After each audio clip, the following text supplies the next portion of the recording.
ایمان کے ضمن میں کیا آیا؟ اللہ کی ربوبیت پر دل کا ٹھک جانا، پھر فرشتوں کا ایمان، اس کے بعد ایمان بالآخرہ، تو ایمانیات کی یہ چیزیں آ گئی۔ عمل صالح کے ضمن میں ایک بہت جامع اصطلاح یہ استقامت، جو بات کہی ہے اب اس بات کے تقاضوں کو پورا کرنا، ہر چیز بعد بات، اب ہو جو ہو سو ہو، یہ ہے استقامت۔ اس کے علاوہ دعوت جو تم دو گے اللہ تعالیٰ کی طرف، تو تمہارا اپنا عمل اگر درست نہیں ہوگا تو نہ صرف یہ کہ وہ دعوت غیر مؤثر ہو جائے گی، بلکہ وہ دعوت بدنام ہو جائے گی کہ دیکھو ہی نہیں کتنی اچھی باتوں کی دعوت دیتے ہیں، لیکن اپنا عمل ان کا دیکھیے۔ تو وَمَنْ أَحْسَنُ قَوْلًا مِّمَّنْ دَعَا إِلَى اللَّهِ وَعَمِلَ صَالِحًا۔ اس کے بعد اگر مخالفت ہے تو ادفع باللتی ہی احسن، تمہاری طرف سے مدافعت خوبصورت ترین انداز میں ہونی چاہیے۔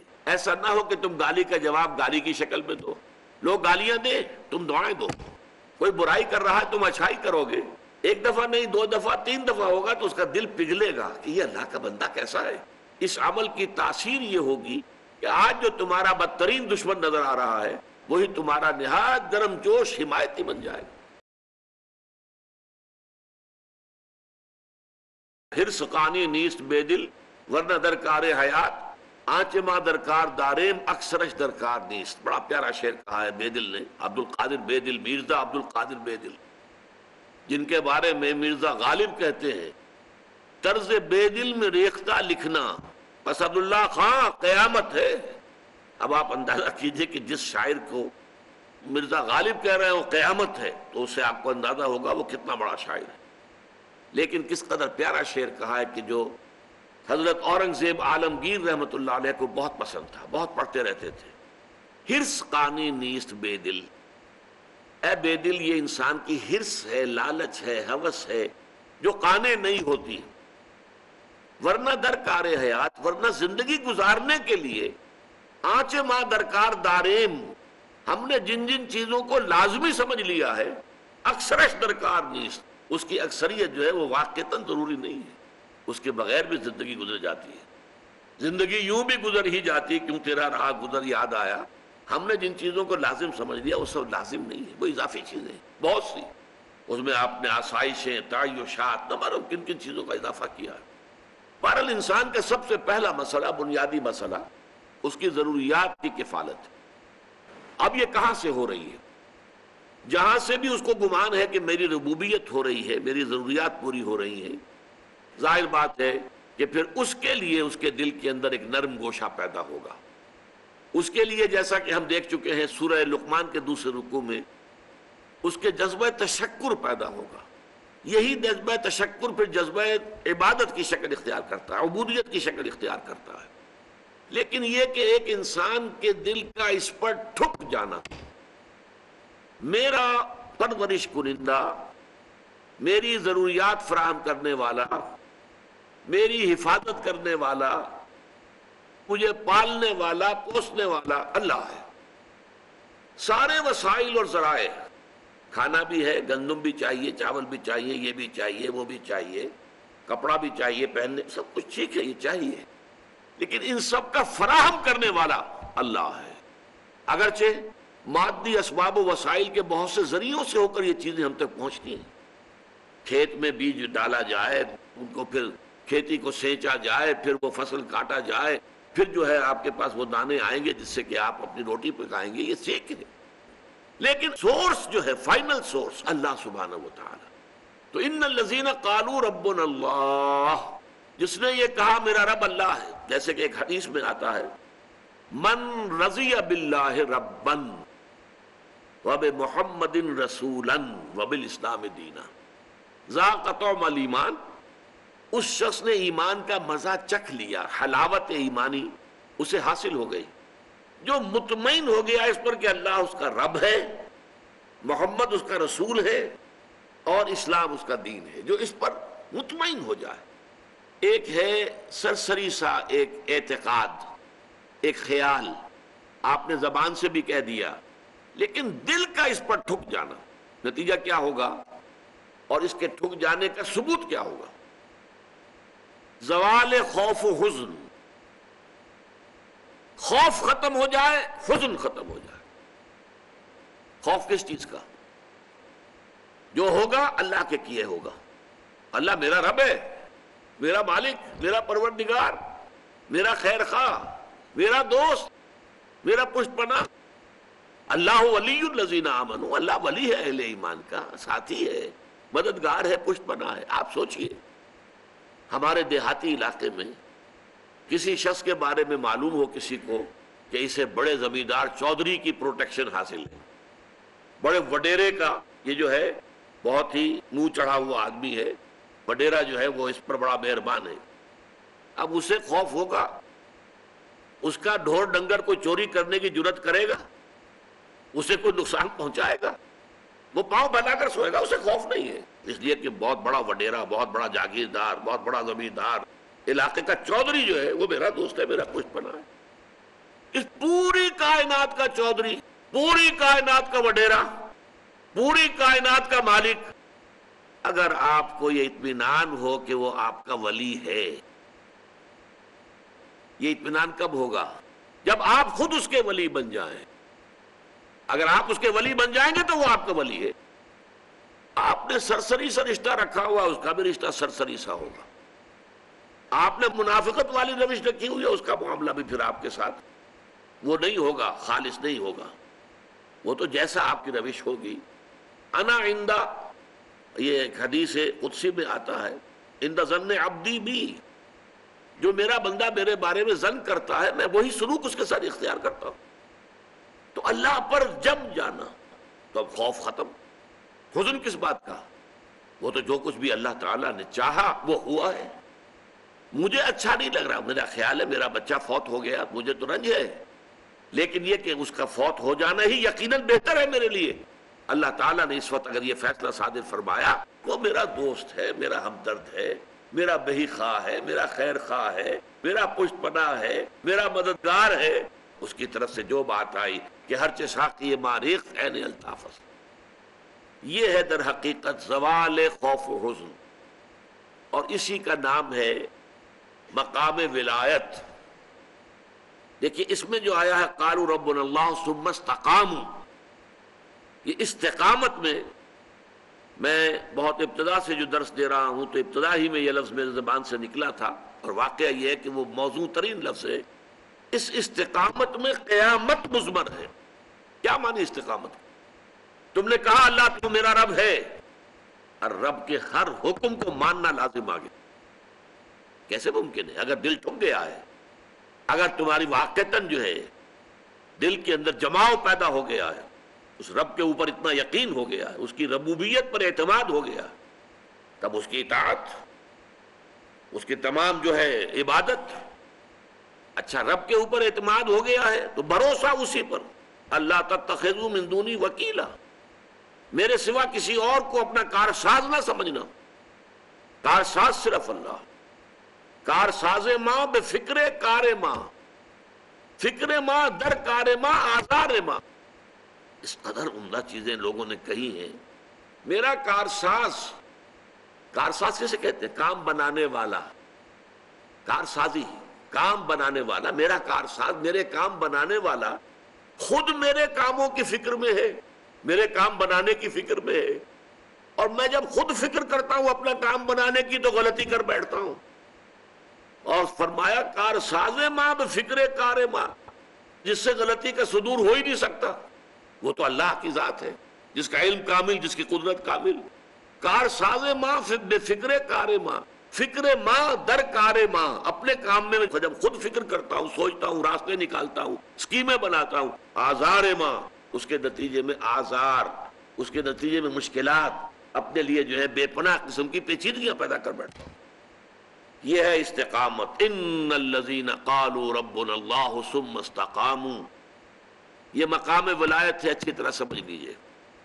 3 آیتیں یہ اس سورہ مبارکہ کی، اور 3 آیتیں سورہ یونس کی، وہ جو میں نے عرض کیا تھا 3 7 آیتوں کے خوبصورت پھول۔ اور یہ ہمارے ہاں جو ایک طبقہ کہلاتا ہے بریلوی طبقہ، ان کے ہاں یہ آیتیں جو ہے سورہ یونس کی بہت کثرت سے پڑھی جاتی۔ ایسا ہو گیا ہے ہمارا اصل میں معاملہ کہ مختلف فرقوں نے، مختلف مسلکوں نے اپنا اپنا حصہ جو ہے قرآن میں سے لے لیا ہے۔ کچھ آیتیں انہیں زیادہ جو ہے وہ، اب اہل حدیث کو تقریر کرے گا تو وہ تقریر کرے گا رسول کی اتباع پر اور اتباع سنت پر، اگر تم ان کنتم تحبون اللہ فاتبعونی یحببکم اللہ، وہ اس پر تقریر کرے گا. یہ بھی قرآن کی آیت ہے. اور جب کوئی بریلوی مکتب فکر کا آدمی تقریر کرے گا الا ان اولیاء اللہ لا خوف علیہم ولا هم یحزنون الذین آمنوا وکانوا یتقون لهم البشری فی الحیاۃ الدنیا والآخرہ لا تبدیل لکلمات اللہ ذلک هو الفوز العظیم. آگاہ ہو جاؤ کہ اللہ کے جو ولی ہیں، جو دوست ہیں، اولیاء اللہ، ان کے لیے نہ خوف ہے نہ حزن ہے. خوف کس بات کا؟ میں تجزیہ کر کے بتا چکا. ہوگا وہی جو میرا رب چاہے گا. کوئی شے نقصان نہیں پہنچا سکتی. لا حول ولا قوت الا باللہ. کوئی شے نہ آپ کو بھلائی پہنچا سکتی ہے نہ برائی پہنچا سکتی ہے. حدیث میں یہاں تک الفاظ آتے ہیں، حضور نے تلقین کیا ہے نوجوان صحابہ کو، اے میرے بچے یقین کر، اگر تمام انسان تل جائیں تمہیں کوئی نقصان پہنچانے پر، نہیں پہنچا سکتے مگر وہی کچھ جو اللہ نے لکھ دیا ہو. اور تمام انسان جمع ہو جائے تمہیں کوئی نفع پہنچانے پر، نہیں پہنچا سکتے مگر اتنا ہی یا ویسا ہی جیسا کہ اللہ نے لکھ دیا ہو. تو انسانوں سے کیا ڈرنا؟ نہ انسانوں سے کوئی توقع نہ امیدیں. اس کی امیدیں قلیل، اس کے مقاصد جلیل. انسانوں سے امید نہ رکھو، اللہ سے امید رکھو. ساری توقع اس سے رکھو، سارا بھروسہ اس پر رکھو، کسی اور پر توکل نہ ہو. یہ ہے در حقیقت مرتبہ ولایت، مقام ولایت. مشفق متعطف. انسانوں سے امید نہ رکھو، اللہ سے امید رکھو. ساری توقع اس سے رکھو، سارا بھروسہ اس پر رکھو، کسی اور پر توکل نہ ہو. یہ ہے در حقیقت مرتبہ ولایت، مقام ولایت. اور اس میں جیسا کہ یہاں آیا، اب ان کے اوپر فرشتوں کا نزول ہوتا ہے. یہ فرشتے ہمیں محسوس نہیں ہوتے، لیکن یہ کیفیت جو بیان کی جا رہی ہے، اس کا احساس صاحب ایمان کو ہوتا ہے. وہ چاہے نظر نہ آئے فرشتے، اور فرشتوں کا قول چاہے ہم اپنے ان کانوں سے نہیں سنیں گے. فرشتوں کی بات سننے کے لیے دل کے کان ہیں. فرشتہ جو ہے وہ در حقیقت غیر مرئی ہے، وہ غیر مادی ہستی ہے، مادی نہیں ہے. وہ تو صرف نور پر مبنی ہے، نور سے بنا ہے اور نور ہے. لہذا ان کا تنزل ہوتا ہے. وہ کیا کہتے ہیں؟ لا تخافوا ولا تحزنوا. وہی نتیجہ، الا ان اولیاء اللہ لا خوف علیہم ولا هم یحزنون. زوال خوف و حزن، یہ دو چیزیں ہیں جو ثبوت ہے کہ واقعتاً اللہ پر ایمان موجود ہے. واقعتاً اللہ کی ربوبیت پر دل ٹھک گیا ہے. اگر دل پریشان ہے، یہ میرا نقصان کر دے گا، یہ مجھے تکلیف پہنچا دے گا، یہ میرا یہ کر دے گا، وہ میرا وہ کر دے گا، اس سے میری یہ بات بن جائے گی، وہ مجھے یہ فائدہ پہنچا سکتا، لیکن کہتا ہے دعویٰ یہ ہے کہ اللہ پر ایمان ہے میرا. تو ادھر حقیقت یہ دونوں چیزیں ایک دوسرے کی بالکل متضاد. توکل، توقع صرف اللہ کی ذات کے ساتھ. اللہ تخافوا ولا تحزنوا، نہ خوف کھاؤ نہ حزن سے دوچار ہو. وابشروا بالجنۃ التي كنتم توعدون، اور بشارتیں حاصل کرو، خوشیاں مناؤ اس جنت کی کہ جن کا تم سے وعدہ کیا جاتا تھا. اہل ایمان سے وعدے کیے گئے ہیں. نحن اولیاؤکم فی الحیات الدنیا وفی الآخرہ. ہم تمہارے ساتھی ہیں، مددگار ہیں، پشت پناہ ہیں، حمایتی ہیں، دنیا کی زندگی میں بھی آخرت میں بھی. یہ نوٹ کر لیجئے، یہ دنیا کی زندگی میں ایک چوسر کی جنگ ہے. جیسے چوسر کی سڑک ہوتی تھی، حق و باطل کی جنگ جاری ہے. حق و باطل کی ایک جنگ ہمارے اندر ہے.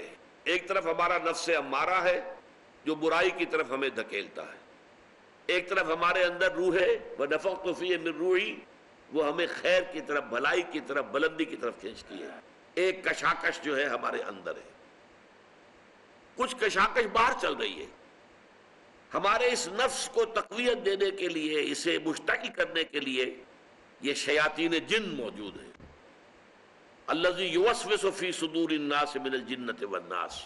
جب قلب غافل ہوتا ہے اللہ کی یاد سے تو شیطان اپنی تھوتنی لگا دیتا ہے دل کے ساتھ اور پھونکے مارتا ہے اس کے اندر، مشتعل کرتا ہے.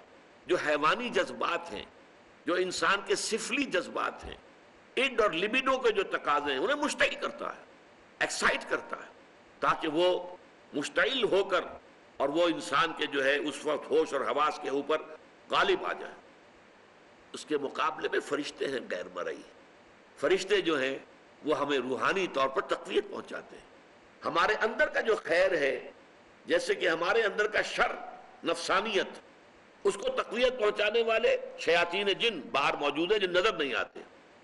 اسی طریقے سے ہمارے اندر کا خیر، روحانیت، اس روحانیت کو تقویت پہنچانے والے ملائکہ ہیں جو خارج میں موجود، وہ بھی نظر نہیں آتے. یہ بھی غیر مرئی، وہ بھی غیر مرئی. مرئی لوگوں کے اندر بھی جو انسان ہیں، خیر کی طرف بلانے والے بھی ہیں، شر کی طرف بلانے والے بھی ہیں. آپ کا دوست یہ بھی کہے گا چھوڑو میاں کیا کس چکر میں پڑ گئے حلال حرام کے، دیکھو فائدہ ہوتا ہے اس کام کے اندر، جس کام میں فائدہ ہو وہ کرو، اللہ اللہ کر اللہ. یہ کیا حلال اور حرام اور صحیح اور غلط اور جائز اور ناجائز، وہ آپ کو شر کی ترغیب دے رہا ہے کہ نہیں دے رہا. اسی طرح کوئی آپ کا بھائی ایسا بھی ہو، اللہ کے بندے خیال کر، غلط کام مت کر، اس سے تھوڑا سا یہ کہ تجھے دنیا میں دولت مل جائے گی، اخروی زندگی برباد ہو جائے گی تیری. ایسے انسان بھی تو ہے نا آخر. تو لوگ جو ہے خارج میں، انسانوں میں بھی داعیان شر بھی ہے، داعیان خیر بھی، وہ تو ویزیبل ہے، مرئی ہے.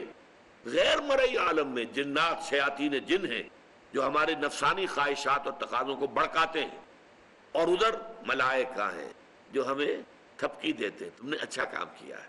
اچھا کام کر کے جب مسرت ہوتی ہے، حضور نے فرمایا اذا سرت کا حسنتوں کا وساعت کا سیئتوں کا فانت مومن. دیکھو اگر تمہیں کوئی اچھا کام کر کے خوشی محسوس ہو اندر، اور برا کام کر کے کوئی دل کے اندر کوفت محسوس ہو، یہ میں کیا کر بیٹھا، یہ مجھے نہیں کرنا چاہیے تھا، فانت مومن، تو یہ ایمان کی علامت ہے. اذا ساعت کا سیئتوں کا وسرت کا حسنتوں کا فانت مومن. بھلائی کر کے خوشی ہو، کوئی برائی ہو جائے تو افسوس ہو، رنج ہو، تو یہ گویا کہ ایمان کی علامت. تو فرشتے تھپکی بھی دیتے ہیں، حوصلہ بڑھاتے ہیں. قرآن مجید میں آیا ہے جنگ بدر میں، جنگ احد میں فرشتے آئے، انہوں نے مدد کی، اہل ایمان کے دلوں کو اور اہل ایمان کے قدموں کو جمایا. انثبت الذین آمنوا، جاؤ قدم جما دو اہل ایمان کے. تو اہل ایمان کے لیے فرشتے آئے. تو یہ فرشتوں کا نزول ہوتا ہے ان اولیاء اللہ، اللہ کے ساتھیوں کے بارے میں. اب یہ اولیاء اللہ سے آپ یہ نہ سمجھ لیجئے کہ وہ کوئی علیحدہ قسم کی نوع ہے یا کوئی علیحدہ جنس، انسانوں ہی میں ہوتے ہیں نا. تمام صحابہ اولیاء اللہ تھے، سب کے سب.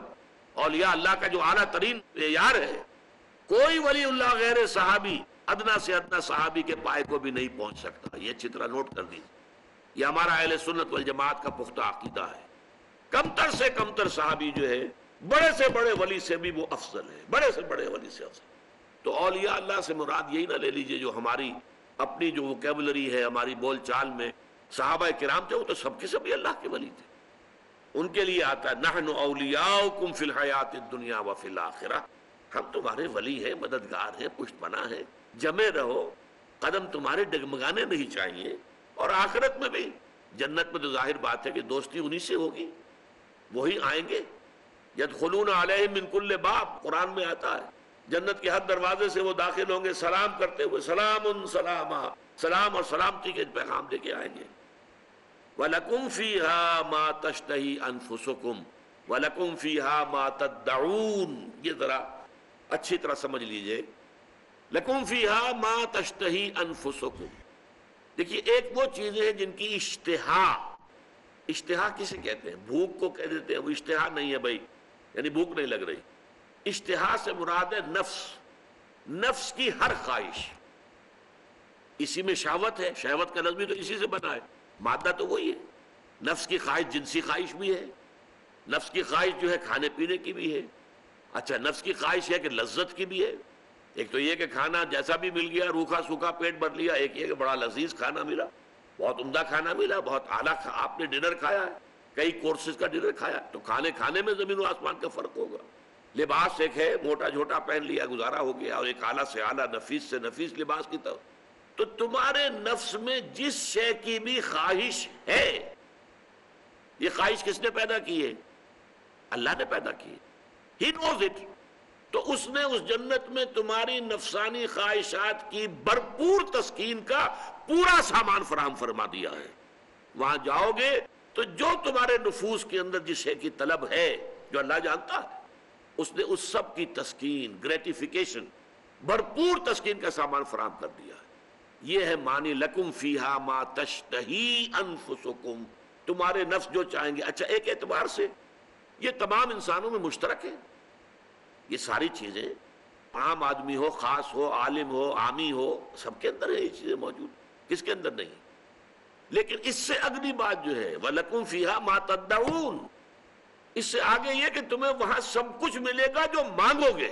یہ مانگنا جو ہے یہ ڈیپینڈ کرتا ہے آپ کے لیول آف کانشسنس پر۔ بچہ کیا مانگتا ہے؟ میں نے کئی دفعہ لطیفہ سنایا ہے، ہمارے ڈاکٹر یقین صاحب شاید موجود بھی ہوں یہاں، انہوں نے بتایا تھا کہ ایک دفعہ یہ انگلینڈ جا رہے تھے تو ان کی چھوٹی سی بچی تھی، اس نے کہا کہ ابا جان میرے لیے ایک پینسل لے کے آئیے۔ اب انگلینڈ سے اس نے پینسل کی فرمائش کی ہے، اس لیے کہ اس کا ایک چھوٹا سا ذہن ہے، اس چھوٹے سے ذہن میں یہ ہوتا ہوگا اپنے بڑے بہن بھائیوں کی پینسل لیتی ہوگی اور وہ غصے میں آتے ہوں گے تم نے کیوں اٹھائی ہے، تو انہوں نے کہا میری ایک اپنی پینسل ہو تو ابا جان وہاں سے آپ آئیں گے تو میرے لیے پینسل لے کر۔ یہ اس کی ذہنی سطح کے مطابق اس کی طلب ہے۔ آپ بڑھتے جائیے بڑھتے جائیے بڑھتے جائیے بڑھتے جائیے تو آپ کی ذہنی سطح جتنی بلند ہوگی اسی اعتبار سے آپ کی ڈیمانڈ، تدعون، ڈیمانڈ، جو ڈیمانڈ کرو گے، جس چیز کا آرڈر کرو گے، جیسے آپ ریسٹوران میں بیٹھ کر آرڈر دیتے ہیں فلاں چیز فلاں چیز فلاں چیز، جو مانگو گے حاضر کر دیا جائے گا۔ یہ ہے در حقیقت اس نعمتوں کا تذکرہ۔ لَكُمْ فِيهَا مَا تَشْتَهِي أَنفُسُكُمْ وَلَكُمْ فِيهَا مَا تَدَّعُونَ۔ آخری جملہ یہ نوٹ کر لیجئے، اس میں جو آخری طلب ہو سکتی ہے انسان کی، اور وہ یہ صرف یہ ہوگی اللہ کا دیدار۔ آخری شے، جنت میں جو آخری نعمت ملے گی وہ اللہ تعالیٰ کا براہ راست دیدار، اس سے بڑی نعمت اور کوئی نہیں۔ اس سے کمتر پر کچھ ہوں گے اللہ کے بندے جس کے کمتر پر راضی نہیں ہوں گے۔ کھانا پینے کی چیزیں اور یہ لذتیں اور یہ لذتیں یہ اپنی جگہ پر ہیں، لیکن ان کی خواہش جو ہوگی اصل اور انہیں جو تسکین حاصل ہوگی وہ اس سے ہوگی کہ اللہ تعالیٰ کا دیدار انہیں حاصل۔ مشفق